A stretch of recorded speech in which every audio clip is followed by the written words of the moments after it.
Hello everyone, ভিডঙ্কো.com ওয়েবসাইটে তোমাদের সবাইকে স্বাগত জানাই। আমি সৌরভ দে, তোমাদের ম্যাথ টিউটর। এখানে দেখো ইন্টিগ্রেশন করতে বলা হচ্ছে আমাদেরকে। আমরা ইন্টিগ্রেশনটা কি করব, পার্শিয়াল ফ্র্যাকশন ডিকম্পোজিশনের মাধ্যমে করব। অর্থাৎ কি পার্শিয়াল ফ্র্যাকশন ডিকম্পোজিশন বলতে আমরা এখানে এই x by one plus x, অর্থাৎ যেটার ইন্টিগ্রেশন করতে হবে ওয়ান প্লাস এক্স স্কোয়ার, এটাকে আমরা প্রথমে কি করব, a by one plus x plus bx plus c by one plus x square এরকম আকারে ধরে নেব, এবং এখান থেকে আমরা বিভিন্ন সলভ করে এই ইকুয়েশন থেকে আমরা এ বি এবং সি এর মান নির্ণয় করব।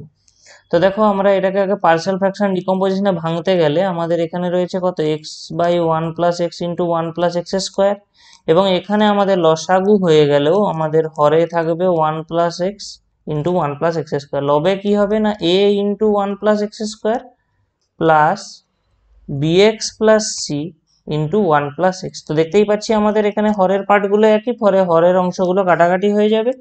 তো আমরা পেয়ে যাবো এক্স ইকুয়াল টু, আমরা গুণ করে দিই যদি, কি পেয়ে যাবো না, a plus A x square plus, এবারে দেখো প্রথমে ওয়ান দিয়ে এই অংশটাকে গুণ হবে, তো স্বাভাবিকভাবে বিএক্স প্লাস সি যেমন আছে থাকবে। নেক্সট টাইম এক্স দিয়ে গুণ হলে আমরা এখান থেকে কত পেয়ে যাবো, b x square plus c x. তো আমরা এই এক্স এর জায়গায় লিখতে পারি এটাকে এভাবে, zero into x square plus one into x plus zero equal to, দেখো আমরা যদি এক্স স্কোয়ার কমন নিয়ে নিই কি থেকে যাবে, এ প্লাস বি থেকে গেল। তারপরে আমরা এক্স কমন নিয়ে নিলে কি পেয়ে যাব, বি প্লাস সি, এবং কনস্ট্যান্ট বলতে আমাদের রয়েছে এ প্লাস সি। তো আমাদের কাজ কি হবে, এখানে এক্স স্কোয়ার এবং এক্স এর যে সহগগুলো ছিল সেগুলোকে তুলনা করব।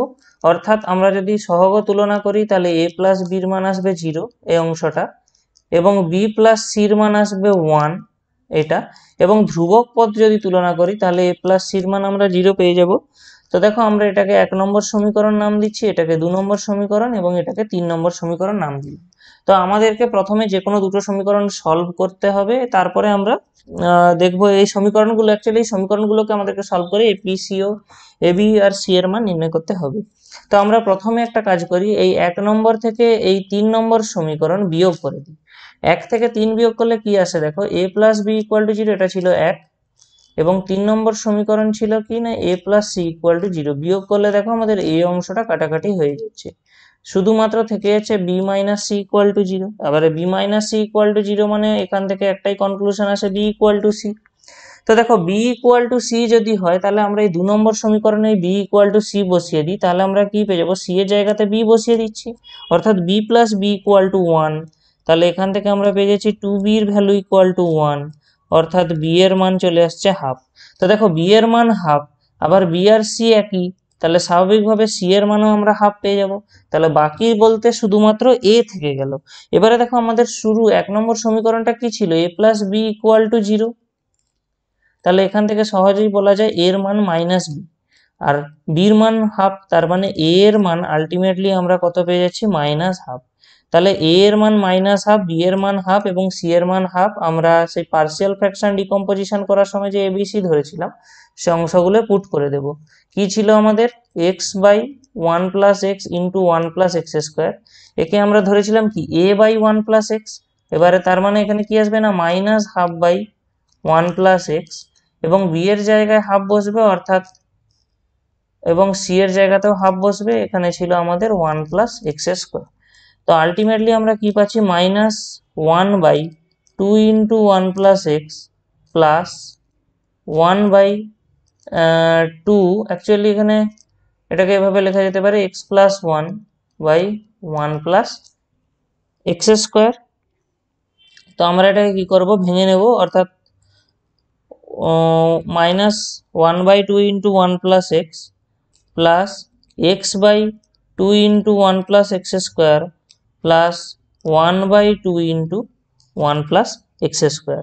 তো দেখো আমাদেরকে অ্যাকচুয়ালি ইন্টিগ্রেশনটা কোন অংশটা নেওয়ার ছিল, এই অংশটার ইন্টিগ্রেশন আমাদের দেওয়া ছিল প্রশ্নে নির্ণয় করার জন্য।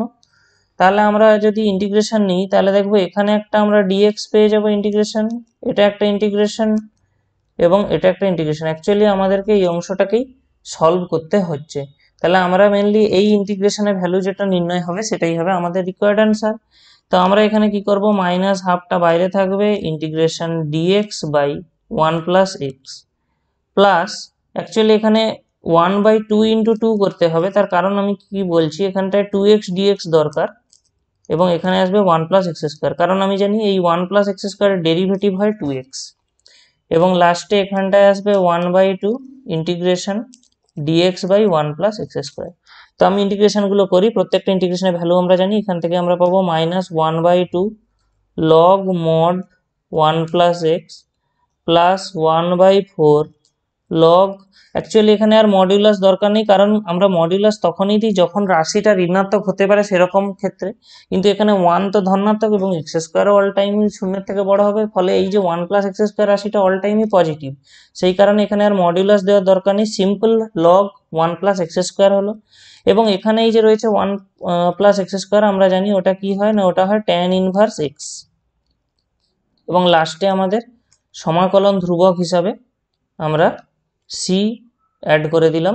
তাহলে এইখানে যে অ্যান্সারটা এলো এটাই হবে আমাদের অ্যাকচুয়ালি এই কোশ্চেনের আনসার, এই লাস্ট লাইনটাই হবে এই কোশ্চেনের আনসার। vidonkor.com ওয়েবসাইটে ম্যাথসটি দেখার জন্য অসংখ্য ধন্যবাদ জানাই। এরকমই নানা প্রশ্ন এবং তাদের সমাধানের জন্য আমাদের ওয়েবসাইটটি ভিজিট করো।